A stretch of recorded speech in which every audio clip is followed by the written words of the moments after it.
please, if I've been advised to ask everyone if you, even though you clicked continue, to please indicate that you're good with recording the session. I'm good with recording. I'm good with recording. If you aren't good with recording, flee. Go join Brian in the diner. Great. They don't really want to need to be in this diner, if you recall. I have an interesting day. It's just a bit of levity. Hey, Daniel. Greetings, everyone. Long time no hear. Been a while. Yeah, seconds. Are we waiting? Good morning. Do we know? Oh, here comes Jennifer. Great. Do we have Amanda? Do we have a list of other folks we're waiting on? Give them another minute or two, and then we can get started. Yep. Yeah. 17 of us. I don't know how many were invited. There were lots of people on that list. Oh, good. Hi, Kathy. No, we're good. We Okay. All the important people are here. No, I didn't say that. All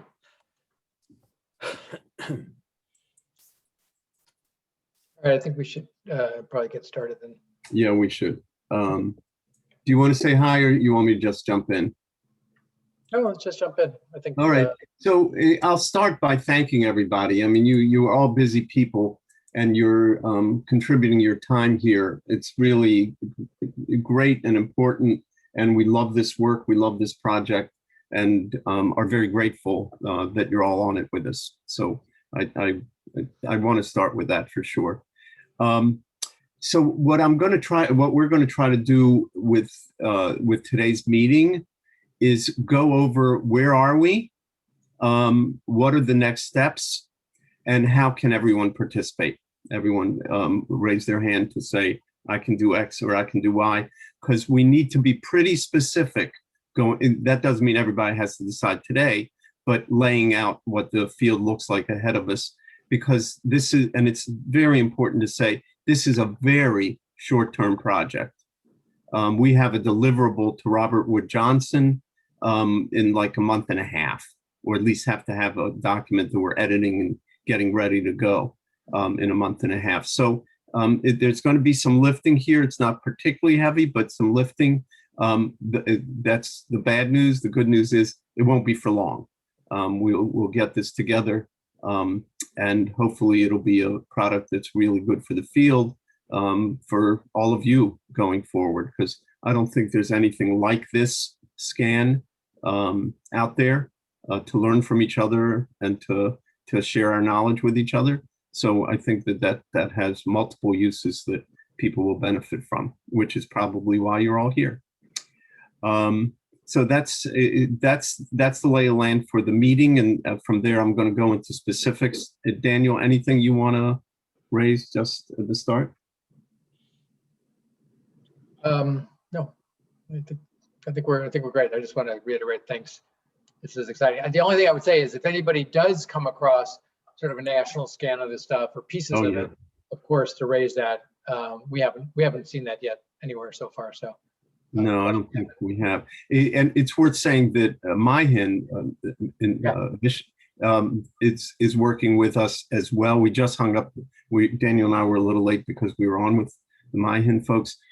They have done something like a scan in healthcare, consent in healthcare, which frees us up to sort of look at the rest. And that's where we'll put our emphasis. And we will.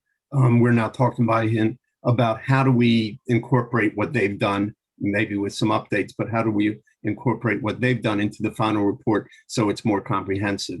And that's great because it saves us having to go through all of that. Amanda, would you please, you have command, would you go to the SharePoint site and we'll start there? Just to be sure everyone has access. Yeah. don't, just email Amanda and she'll. Exactly. I've said that in all the emails to the group. If you can't access the documents and site on SharePoint for this project, please email Amanda and she will give you access. Okay, I'm looking over to the side here because I'm looking at a bigger monitor. So what I'd like to do, because not everybody here has been on all the meetings, and so I'm going to very briefly review the documents in a part of this site. Again, you'll get links, and Amanda can put them in the chat. There's a folder called Live Working Docs. That's the only one you need. Okay, that's the only one you need. And in there, I'm going to review what's there for everybody. In there are 4 documents. We tried to get these Word docs into the Excel spreadsheet, but couldn't do it. So far, unable to do it. Unable to cut and paste them in. So they are separate right now. If somebody has a great knowledge of Excel and how this could be accomplished, then we'll put everything in one place in the Excel spreadsheet. If not, we have these 3 Word docs, and I'm just going to very quickly go over them. So would you open up the table of contents, please? So this is, I'm not going to read through these. I'm going to tell you what they are and ask if everybody can please go through them. This is a table of contents for the final report so that we can sort of go backwards. You know, this is what we want to, this is the information we want to aggregate and write. And if the reason I show it to you, it's not just for us, but it's also for all of you to weigh in on. Because if you have a better idea, think there's something from your field of vision that needs to be done differently, that needs to be done better, that's missing, that's off the mark, please, you can see there's some comments here. Please add your comments. This will be a work in progress for sure, but we need some guiding light, and we put this together as that. So please take a look at that. I will say one other thing about this final report. We are treating it certainly not just as a report to Robert Wood Johnson. That would be squandering it. The information that we gather, we think will be really useful and important. That's the intent for sure. And so we will be publishing this final report and disseminating it as widely as we can. Those of you know stewards in our NIC project know we have quite an extensive network, which is great. And we will get it out into the world. And we will post the report on the NIC site and let people know that this is a living, breathing thing, and that we can and should update it as it goes along, because all the projects we examine in the scan will be developing, and there will be new ones, and there will be disappearing ones, and so this will be a living document and hopefully very useful to lots of folks. And we will ask for you guys everybody to disseminate it, because we want to get it into the world. So I think that the prospects are good for it doing some positive things in the world.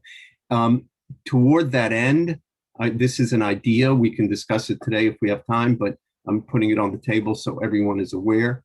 One thought that we have is to have multiple authors of that final report. So we're issuing it sort of as a mini white paper as well as a report to Robert Wood Johnson. And the authors make a difference. And right now what we're thinking is perhaps we have 3 teams here, right? Technology, legal, and promising practices. Maybe a co-lead of each of those is a co-author of the report as well, which will give it some more gravitas. It also hopefully get those individuals involved in the writing and editing of the report itself. And so it'll be better informed, it'll have more gravitas, and hopefully it'll get some real attention. So how we proceed on this, aggregating the information and writing and editing, is part of what we'll discuss today. And please, everybody, think about what role is realistic for you and what you can contribute to that effort. Okay, so that's the table of contents. We can store that away. go to the next, go back. Then there is an overall work document, that the bottom one, the work plan.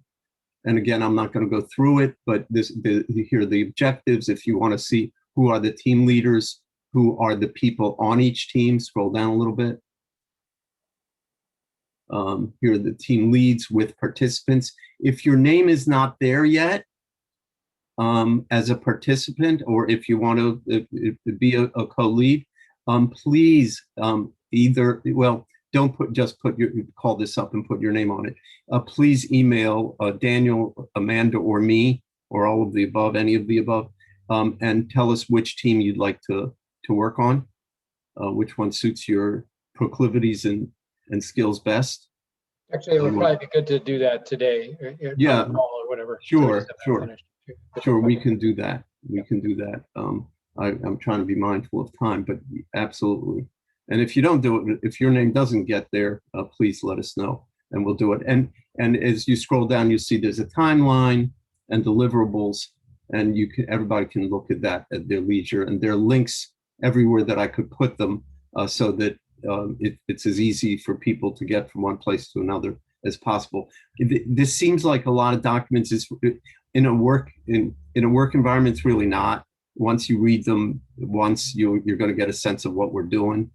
So I hope that it doesn't look overwhelming. It's really not. It's probably 10, 15 minutes to review them and provide any input. Okay, so next,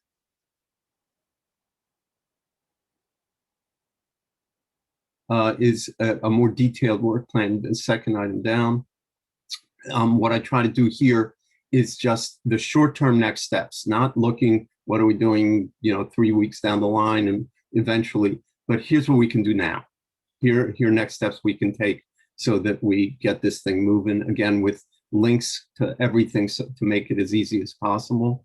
And team leads in particular, please take a look at this, because we will need your help and support in rounding up these. We have 20 folks here now, and that'll be much appreciated. But please take a look at it, know what we're looking at, what we're thinking going forward. Again, if you have any suggestions, 100% we need to hear them, want and need to hear them. And then, yeah, go on, Daniel. Just add that the next phase, the next thing we're going to do is actually look at this in a little greater detail. Absolutely. And so asking you guys to sort of sign up for those specific activities here. I just want to point out that the number one says short-term next steps by Wednesday, 7/14. We will change that date. That being yesterday. Okay, and Amanda, if you go to the spreadsheet, and then we'll come back to this. And here's where we hoped everything would be, but we couldn't figure out how to move the Word docs. So the ones that are relevant for us and that we, again, ask you to take a look at is this spreadsheet. The first tab is priority consent initiatives. These are the efforts, consent-related efforts around the country that we have identified as the ones we're going to include in the report. If you see, please, this is why you're all here. If you see one that you think, why would you waste your time with that? Let us know that's what you think. If there's one that you think is really important for us to include and it's not there, please tell us. If there's anything in the explanatory columns that you think is missing or that you know about that we should include, write it in. It's there for the taking. So that's what that tab is. Next, go to resources. Next tab. This is an ongoing aggregation of what are good resources for people who read our report to have, to know, to understand. We will please add to this again, or if you think something's a waste of time, let us know. But what the goal here in the end will be not to aggregate 50, 100 resources to make, for scholars, but to narrow it down to 10, 12 resources that readers of the report can think are genuinely valuable, and that's where your subject matter expertise will matter a lot. So we'll do that down the line. For now, if you know of an important resource that informs this project, consent related, we want to focus there because we could go down other slippery slopes. Please put it here, and we will add it to our mix. We will also, and we'll talk about this in a few minutes, we'll also want this as a body of work that we can look at as we write that report to do the literature review. What are we reading? What do we know? What should be included in that final report? These resources will certainly be part of that. Then interviews. We are interviewing, we don't know how many we will interview in total. Some of you, so notice, Ken, that we want to interview you, and other people on the call as well. And we've already invited a few people to interviews, and we still, I am scheduling them, and you'll see some pending. Those are for me to reach out to people, and we can. There's a question, we can still add interviewees. Absolutely, that's what this list is here for, and we will sort them over time. Which ones have we done? Which ones are first priority, etc. But so that list is there, and we've reached out and scheduled a few already. And I'll be scheduling more. And then finally, parking lot, which is just that. If you have a thought, a question, some input, you don't know where it goes, you don't know, you think something's interesting that we should look at, this is the place for it. And we'll just keep a close eye on this part. And feel free to send us emails too, of course. But it will keep an eye on this to see if anybody's got input that we should be looking at. And the other tabs are the Word docs that we haven't figured out how to move there yet. So they're the separate ones. So Hugh, questions, comments? Well, I'll just say that was a nice, quick overview, Adam. Thank you. Well, I'm tired. I have to go. No, just a little joke. Thank you, Chris. It's a great resource for the project.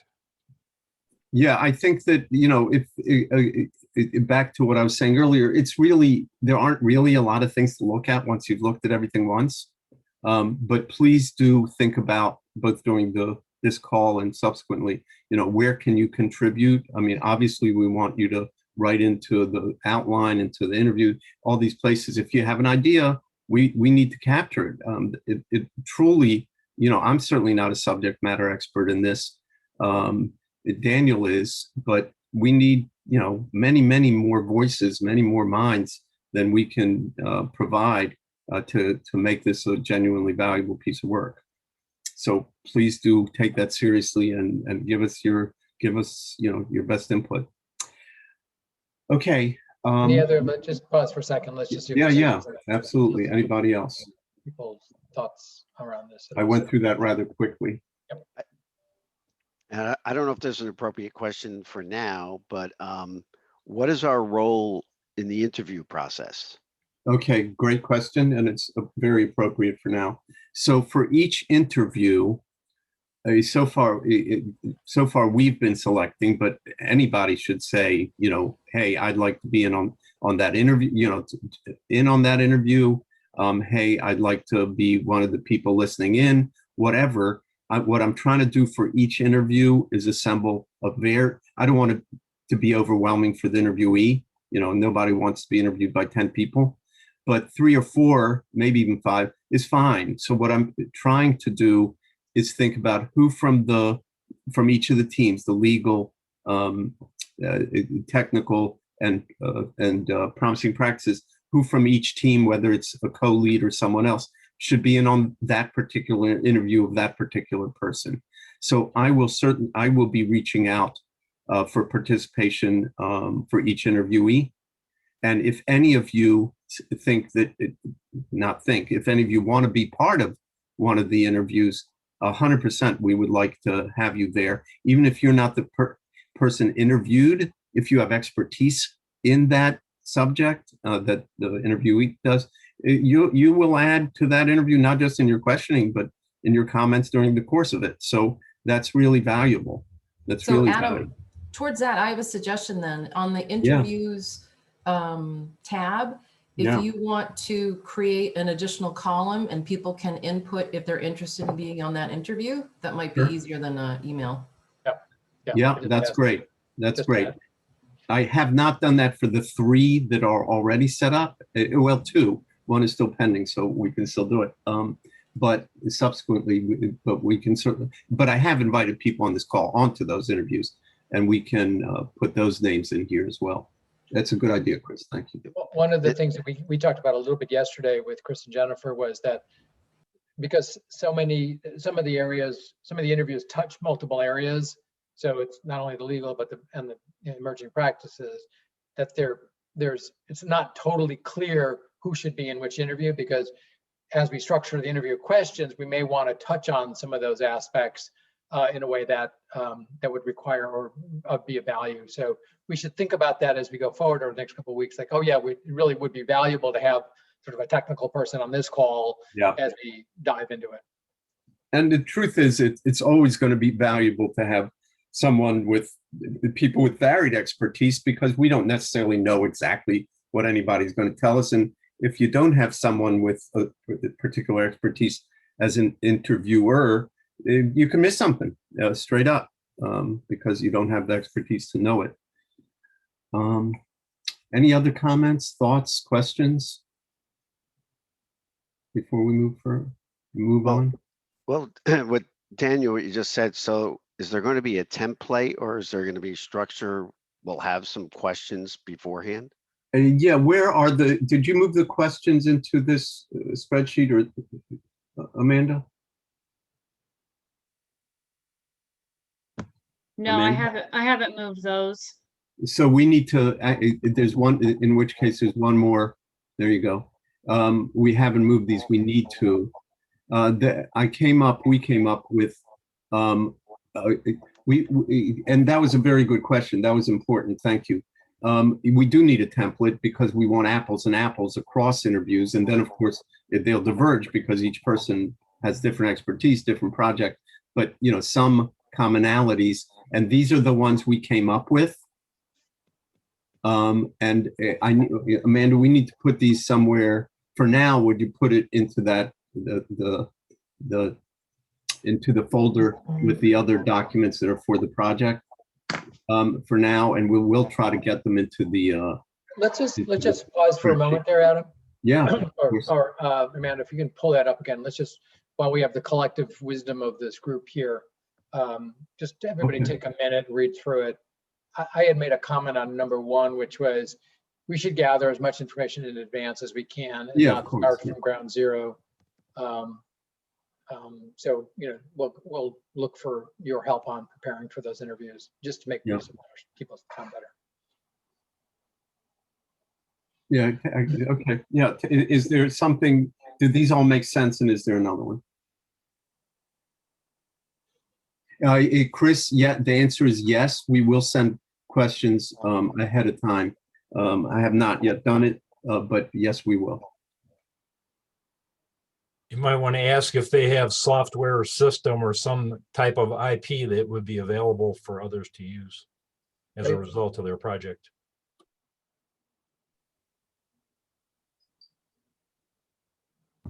And Adam, in case you didn't see it, the second part of my thing there was adding, since you are going to send them out ahead of time, add the other question that we had talked about yesterday of who best to speak to the legal issues, and and having them on the call.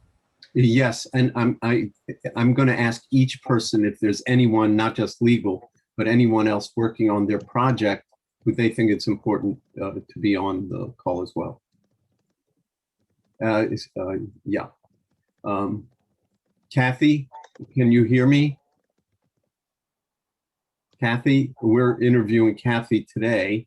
And so Chris just made the request of you of whether there's anyone else you want to bring on that call as well.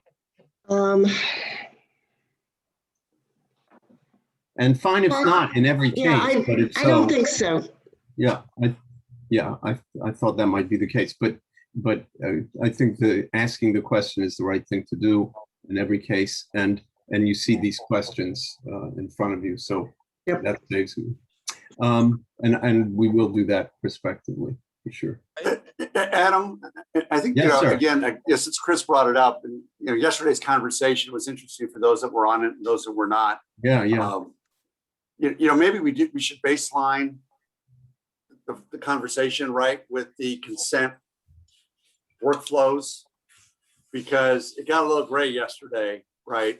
And are we just talking about the privacy workflow, or are we talking about the other workflows, that being treatment, research, and advanced care? And we got off track a little bit yesterday with the LEAP project, but I think again, as we ask a lot of opinions and try to surface issues, we have to frame the conversation properly. So can you be more specific? What's the step? Well, when we're talking about consent, which workflow are we talking about? Are we talking about all of them? Or are we talking about privacy versus treatment versus research versus advanced care? So maybe at the beginning, Yes. A question about where has your focus been? Where has the consent work focused? Yeah. Adam Let's- and Dan, seems like Dan's last comment could be a refinement or clarification to number 7, what's out there already. Narrowly- It could also be number 1. Please describe your consent-related Elizabeth, project, including Yeah, what specific areas does it focus upon? yeah, of course, I- yeah. yeah, I think it's number 1. I think yesterday's conversation to me I'm not gonna say it was confusing, but to me, there's a big difference between, are these projects consent to sharing information, or are they just consent? Because yesterday, 2 scenarios where one was a consent. I'm consenting to have this service done, to participate. The other is a consent to share what you just consented to. And those are 2 totally different things. So if I consent to robotic surgery, that's all I've done. I now have another issue of who do I want to share that with? That's the consent to share.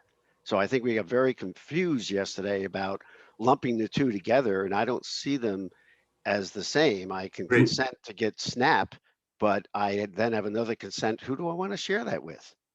Agree, We're- William. Absolutely. I That's think what that's has a to be great properly framed. refinement. And in the Yeah. fire vernacular, it's privacy. The consent to share is the privacy workflow. It's defined, and obviously we always have semantical issues, and we always will. But it's the privacy workflow. Is this scope of this scan to even consider that first consent for participation or consent to procedure? Because I don't know that that's necessarily, it seems to me that that's outside of the scope of what we're looking at I here. agree with that. And I think that clarification is terrific. This is a consent to share project. So Okay. my question though, related to that is, when you're talking about workflows, often the consent to participate and the consent to share are presented to people at the same time in an initial encounter. And so talking about separating them and not considering that these are often contemporaneous consents is a problem to me. So Jennifer, I apologize for interrupting. I think that's a fair and right point, and we should make that, and it should be several paragraphs in the report explaining that that is the case and where we're focusing. Adam, And one the- of the projects that I was thinking about. Hang on a second, Matt. I just want to, we kind of wrote a little roughshod over this part of the conversation yesterday. So I want to make sure that we're listening to Jennifer's a national expert on privacy and consent through the Network for Public Health Law. So I really want to make sure that we're fully understanding the issues as we're moving forward on this, because part of what I've experienced is just a general fog of lack of specificity when we talk about consent and privacy. And so the more specific we can be understanding it and defining to our interviewees and to the people we're talking to, that's going to make or break this, right? The more specific we can be, the better off. So I just want to go back to Jennifer and ask if you have a suggestion about how to present that, because I'm not sure that's clear in people's, I certainly wasn't clear in my mind. And based on the conversation yesterday, it seemed like it was ambiguous to a number of people.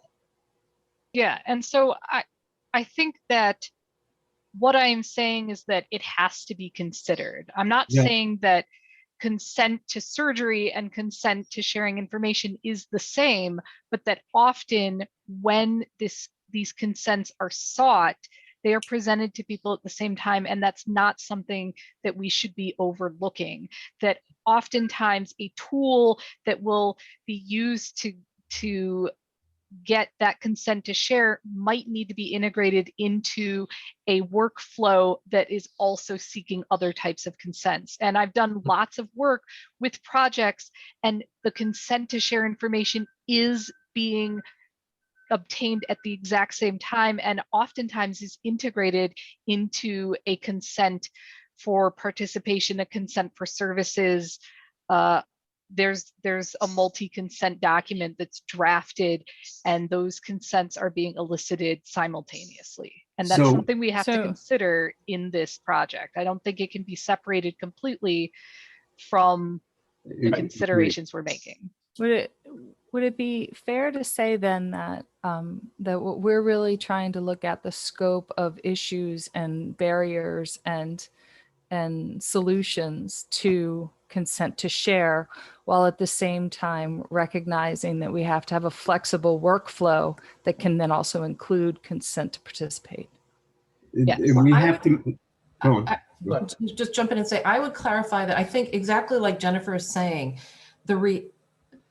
the legal part has to be, very clear on the consent to share, and that we'll have that covered, right?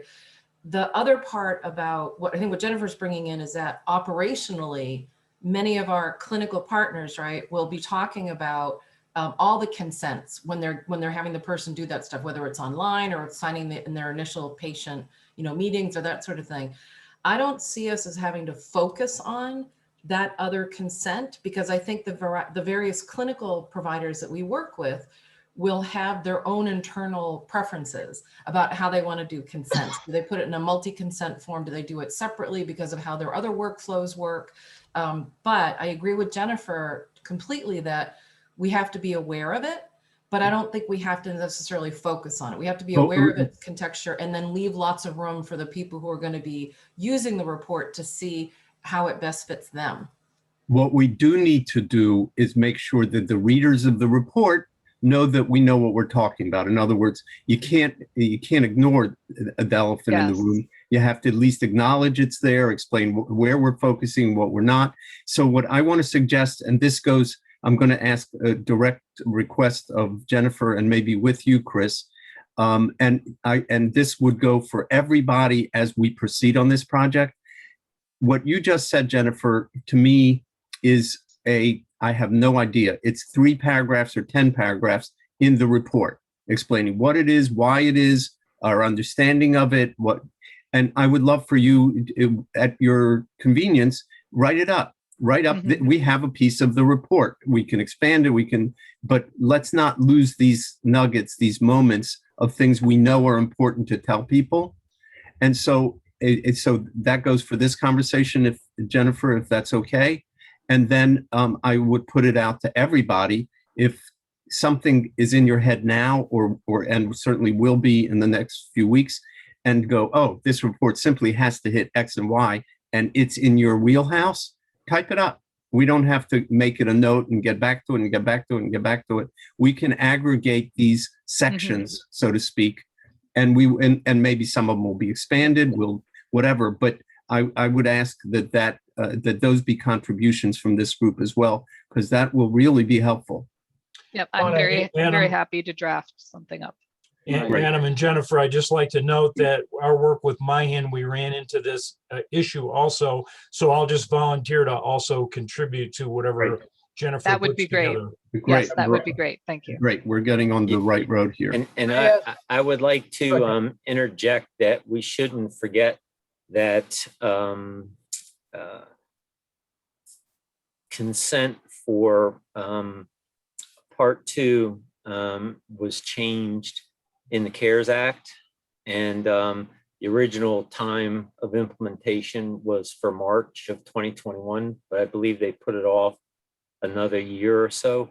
And that will change the way Part 2 is handled pretty radically, because it changes it to an opt-in, opt-out, which also carries a lot of issues, because it's the information is sent through TPO, and providers need to know whether that patient has opted in or opted out, because you know the opt-in isn't permanent and the patient can opt out anytime they want. Right. So if you are thinking that because they opted in once, that you can continue sharing information, and they've opted out, and you share new information based on the thought that they had opted in previously, creates a HIPAA breach. So there's a lot of work to do there to facilitate the new sort of Part 2 perspective from Congress. So, Well, that may be another few paragraphs, Ken, that you just suggested. So I also, before we move on, we'll get right to you, but I want to say to Dan Chavez that the points you were making are part of that section that I just described with Jennifer. So if you don't mind, please give us some paragraphs on your points as well. I think that these all fit together. Absolutely, Adam? Will do. Okay, thanks. Hey, Adam. Yep. Based on what Ken just said, if it's within our scope to address in the report, would it make sense to add an interview question about how they plan to deal with that? If behavioral health, for example, is part of the scope of the services of the interviewer or the interviewees, would it help to ask that question, how they plan to do that, and write those findings in the white paper? Can you articulate that question, and Amanda will take it down? Are you talking specifically about 42 CFR Part 2?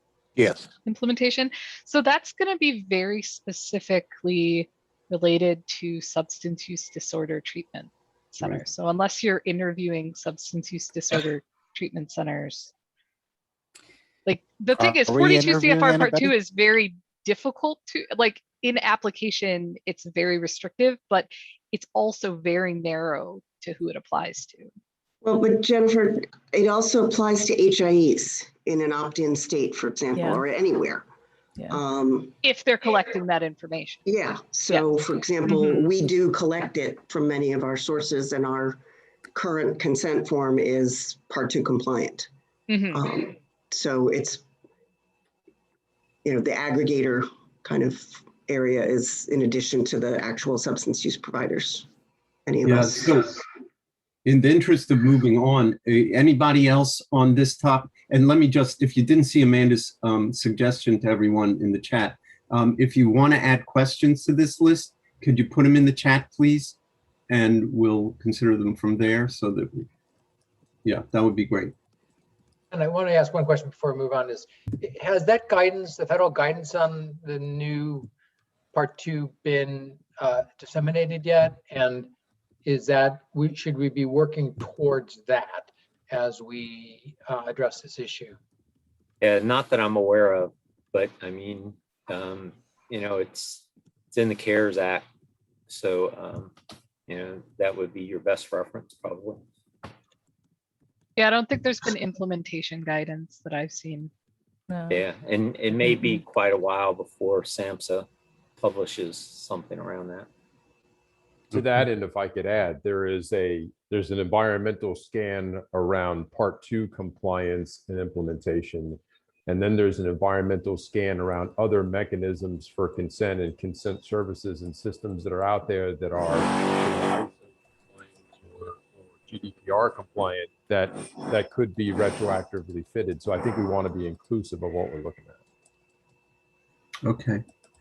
So I want to, I'm being mindful of time. We're going on quarter of here.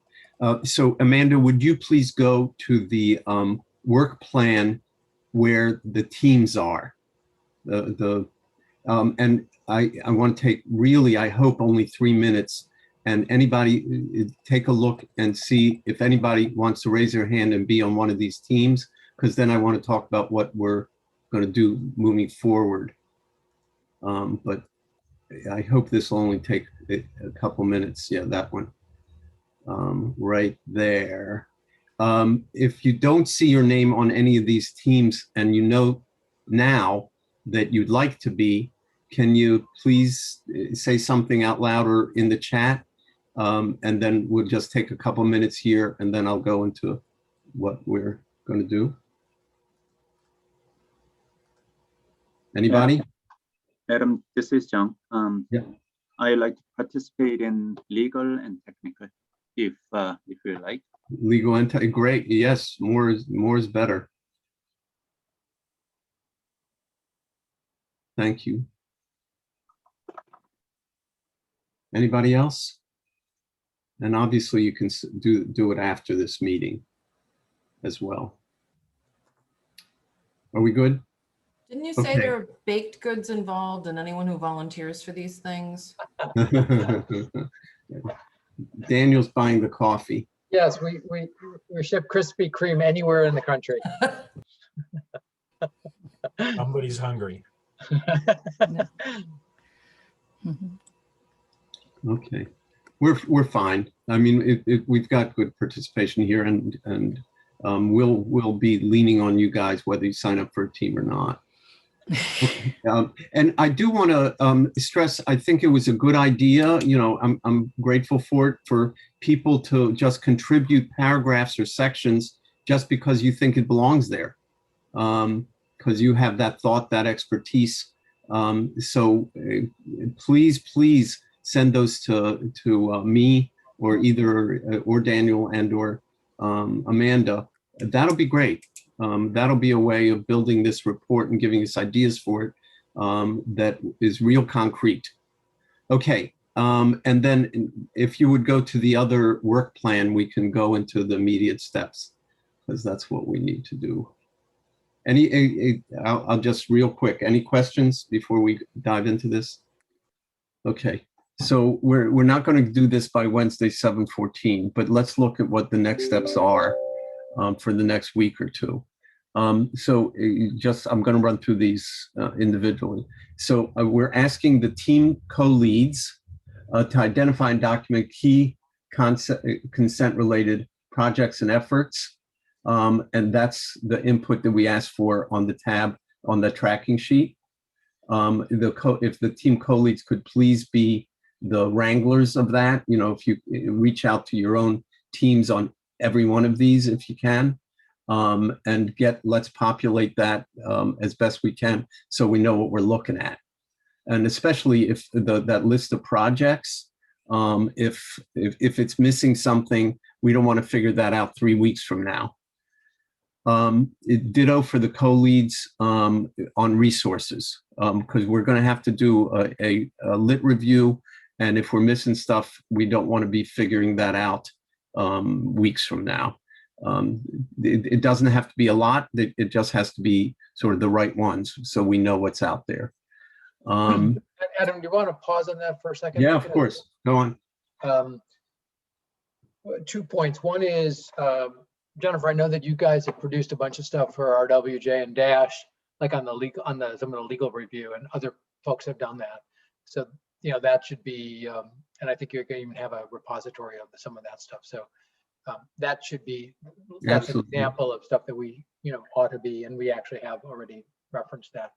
But I think we just ought to pause for a second to talk about, you know, lit reviews can, of course, be totally consumptive, right, or go off in different directions.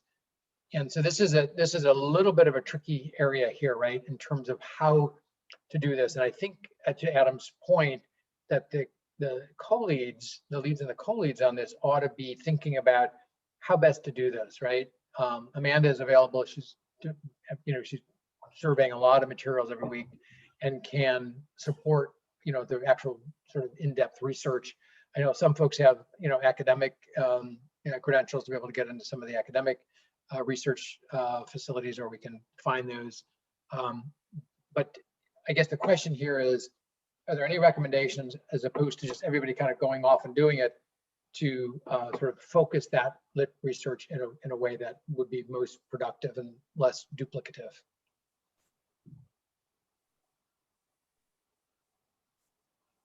It seems like when we have talked in other conversations, oftentimes we get very kind of put into swim lanes by,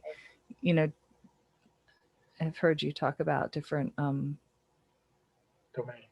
Yeah, domains, like justice versus the education domain versus SUD. Honestly, SUD really could be its own little domain, versus behavioral health versus socially determinate. Yep. Maybe organizing it that way, because they all have their own individual barriers. They all have their own individual legal barriers. They have their own individual workflow barriers. They have their own individual, almost socially acceptance barriers, like social determinants of health is really just something that's being accepted here recently. So we're not even sure of what all of the what the barriers are going to be there. We're kind of figuring those out day by day. So yeah, I think that is a great way to organize it as domains, and then those subgroups, legal, technical, and best or innovative practices potentially, and organize it in that way. And then the scope hopefully isn't too broad, but it is, I agree, it's like going down a rabbit hole when you do a lit review. There's just so much out there that you can, it's hard to say when have you gotten everything. I'm a believer in Pareto, so as long as we get 80% of it. But I think that's a great suggestion. If we do a 2x2 matrix with either the three team, the three groups, and then across the columns, or either way, that way we can crosshatch the individual areas. And what we can do is we can go back and look at the the categories, whether or not they're the SDOH or the different domains. Sure. Around that, and maybe a mix of that might be a good way to sort of organize it. It might also be helpful for people to search it and find it and put in information. Otherwise, and also it's going to keep you from getting like 15 different input from 15 different people on one specific very narrow area and nothing on another. And then that way everybody could kind of spread it out, make sure that like 2 or 3 in each area would work. And I was going to say that, for us, it would be helpful. Obviously, there are people here that work in these different areas, these different domains. And so if you've come across resources that you found valuable in your work, that's what we're looking for. That's what we really want to see. And so pulling on everybody to bring these resources to the review would be great. Because I work on legal issues, but I don't work on all legal issues across all of these domains. Maybe I touch on them some here and there, but definitely I assume there are others with more expertise in some areas than me. Great. And then the same with the interviewees. We don't want to be doing it 3 weeks from now. It'll be late. And if you could scroll down.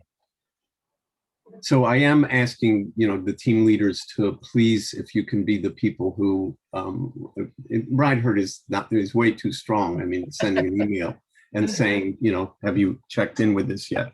It's not onerous, but I am asking that of you. And the last thing is probably the most important, which is, and I will work with each of you to do it. I'm not saying, we don't know that each team will want to work in the same way. I mean, I don't think we should assume that. And so I'd like for each of the 2 co-leads of each team to just come up with a few bullets of how we will work, how you are comfortable with your team going forward to get this done. And again, I would ask you to look at the outline of the final report, because that That'll be very helpful, I think, in steering you what it is that needs to get done. And then how does your team play into that? I will absolutely be in on everything that you want me to be, and I will be in touch regularly. And I will, be probably the chief author, writer. I don't know if I'll be the author, but I'll be the writer and editor. And again, going back to the beginning of this conversation, I would love if a few people could be senior co-authors and work on it with me, because I'm not a subject matter expert, and I want to be sure that this thing reflects all the pieces in a really strong way. And so that's I think the sum total of what we wanted to do here. The additional activities are really mostly ours. And I had one other thought. Yeah, go please. And everybody, feel free to jump in here. I think, in large part, this is meant to be, guidance nationally. It should be relevant. And we know that everybody is dealing with this issue, right? It's the foundation for data sharing and interoperability broadly writ across all of the different domains. But I also want to think about maybe, and I don't remember in the outline whether we actually have a specific call out to Inc., because one of the things that is so unique about, maybe not unique, but valuable about this work is there are implementation sites. Kathy's representing New York, McCoy is representing New Jersey, we're in conversations with other places as well. So how this actually applies in some ways, right? So it's not just a theoretical concept, but how these might be applied. I'm not sure I'm articulating exactly yet, but I think that call out specifically to the sites will sort of link it more closely to implementation and how it could be applied, if that's doable. But I'm going to throw that out there to Kathy and Daniel, if I could offer this to support your opinion, and correct me if I'm wrong, I can assure you that there are technologies and architectures being considered globally right now that give a granular level of consent to data that is beyond the scope of anything people are thinking about here, but get into GDPR and other applications. So I think what you're suggesting is, knowing all that is knowable about possible implementation capabilities, and then understanding from there their applicability, if I heard you correctly. Yeah. Great.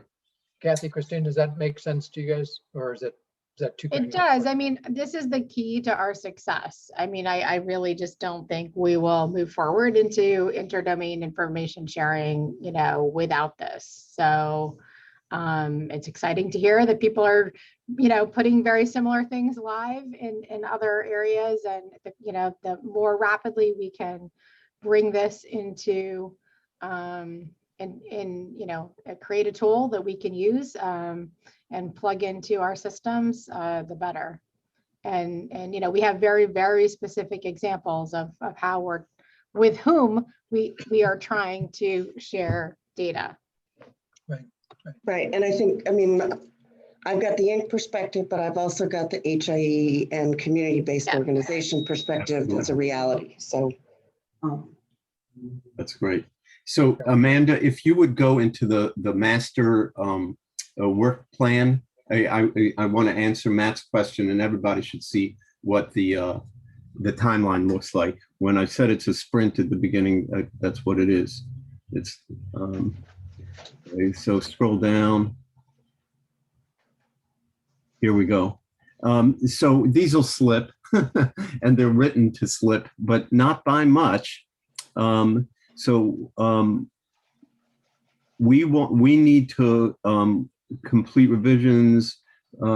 Everything needs to be in by September 10th. That's the bottom, submit final report. And everything else leads up to it. I'm not going to go through it in detail. And we do have some more meetings of this entire group set up already for August. Do we have one for September as well, Amanda? No, we don't. Okay. All right. Do we? I thought we had 2 more meetings set up besides. We do. When are they? hold on just 1 second. We have one on July 29th. That's why, okay, I missed it. We have one later this month, right? Yeah, and then August 26th. Yeah, if Those you, are the could you next put the two July planned. 29th in there? I missed it. And just on an ongoing basis, we'll update this as needed, and anybody wants to see it as we go along, there it is in the in that master work plan. Okay, great. And that we have a couple minutes left if anybody has questions, comments, etc. But I think we got through what we needed to. Does anybody have any final questions or comments? One of the things that we should remember is that we're not just looking at like laws and use cases where more consent is required, but also, you know, clinical or SUH use cases where existing consent, you know, for example, with HIPAA doesn't require additional consents to complete intervention X, you know, whatever that might be. And so remembering that we're also looking at that we're trying to address this question also of there is this fear of sharing data even when it's legal to share data to better improve care coordination. So being able to highlight those laws, and then also where, you know, organizations that have completed that. And Matt, making that point in the report as well, to say that overtly, explicitly, that's the case. I mean, one of the projects that's worth looking at is Worker Connect in New York City, where they, just across human service agencies, they started to allow for essentially what's similar to like a 360-degree view. So the local DS, Department of Social Service, can see, you know, that this person was in the homeless shelter, right? I don't know if Kathy, if maybe you're more familiar with the project than me, but interviewing those people and might be a very interesting addition. I'm not familiar with that at all. It's within city government agencies, but it's kind of a similar principle of improving coordination of services and care. Yeah, I think one of the things, to your point, Matt and Kathy, is that especially in the Bronx, because there are so many partners, as well as New Jersey, so many partners at the table, you know, getting to yes here, even in a narrow way, is a huge win, right? Because again, it's not just theoretical, but you've got trading, sort of information trading partners who are already doing it, and moving it to the next level would be super. And that's the thing that's missing, is like there's not that many. Even yesterday on the presentation from San Diego, my takeaway from that was it's still not in production, right? It's still a proof of concept. So Dan, correct me if I'm wrong there, but it's still, you know, nobody's using it, right? That is correct. But the intent was not for anyone to use it. Yeah. That was out of scope to get into production. Right. Yeah, got it. So my point is, you know, to use it, even if it's on a very narrow bore, is something that everybody always says is, where can I point to, right? That's doing this. And, you know, I know that, you know, when you were in San Diego, there was a lot of effort to point at saying we're doing it, right? And who else, you know, press, especially the privacy folks, were saying, who else can we point to that's doing the work? And I think that's a important part of it.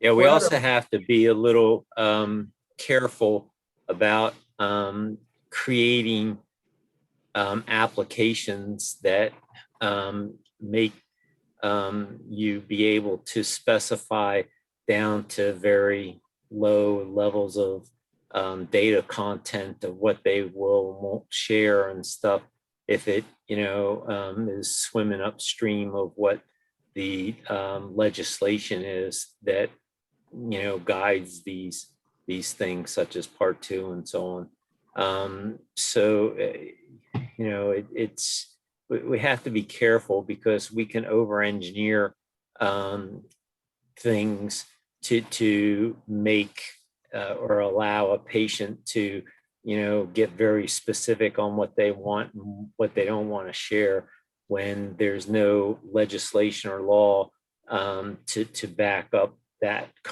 capability. So, but that's a because- great point, Kenneth, because then you're making a decision either as an organization or us as a group that there is a level of privacy and consent that we're simply not going to extend to a patient, even if the architecture exists to give it to them. And I think ultimately that kind of came out of yesterday's discussion, in my opinion. And I think ultimately we're going to have to decide as a group if that's something we're going for, because there are techniques and capabilities out there to take a FHIR message and do exactly what you're saying to it. But the question is whether an organization, wants to do that or not, and whether there's either a legal or an ethical prescription to do so. Well, but then there's also a cost factor. And I'm just throwing this in there because I work with a lot of the behavioral health practices in DC. They can't afford super high-end technology and to preclude their populations from allowing them to share it all because they can't afford those type of applications is also something that, like I see the perspective from both sides of the angle. Like you want to be able to do it the best that you can, but you also want to be able to have it as inclusive as possible. And unfortunately, inclusive oftentimes is tied to a price tag. And that's a very valuable point, Michelle, though some of the projects I'm talking about are open source. Now, open source doesn't mean it's free. There's always implementation, but we also shouldn't assume that this level of sophistication for granular consent automatically implies a huge price tag. It really is first and foremost a governance and a legal response that the organization chooses to take before even considering the technical implementation side. Well, there's usability into that too, right? I mean, the art part is the trade-off between these, the balancing act between how much privacy is enough versus something that is not so cumbersome that people can't use it, right? Right. And we have to intersect state law as well, because generally speaking, you don't have to have a consent to share mental health information, but in a state like Minnesota, it's required to have a consent to share it. So I'm sure Jennifer and Chris, are well informed about that stuff. So Yes, I've worked with the state of Minnesota around that, so I'm very familiar with their law. Yep. So this is Adam. I do need to jump. I'm late for a meeting. But Daniel, if you want to keep this going for a few minutes, if others want to stay on, that's certainly fine. But I need to jump. I thank you all immensely. I'm feeling much better coming out than I did going in. We have a project in front of us, but I think we're in good shape going forward. So thank you all very, very much. Please do weigh in on all those documents I pointed out, so that we can move on from there. Because once they're filled out, the interviews and all that, we can just get moving. So please, if you can do that. Thank you all immensely, and to be continued. Just a couple of things, Adam. Thanks for that. That we'll be summarizing the notes from this and putting it on the SharePoint as well. The video, I think we'll be able to translate this into a YouTube and put it up there if other people need to see it, or to be able to review it. Some of the conversations was terrific.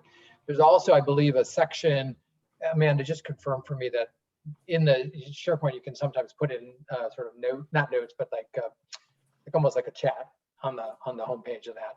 It's worthwhile if you're seeing or hearing something or you're contributing something, you want other people to see, to use that function. I know people don't use it very often, but it might be a good way to keep people updated without sort of a billion emails. So the behavior is kind of to go toward the SharePoint site, however wonky it can be. And then for those of you who want to stick around, we're serving lunch and cocktails starting in about 10 minutes. So great. Thanks everybody for your time. We'll catch up with you all very soon. Thank you. Bye. Thanks, everybody. Take care,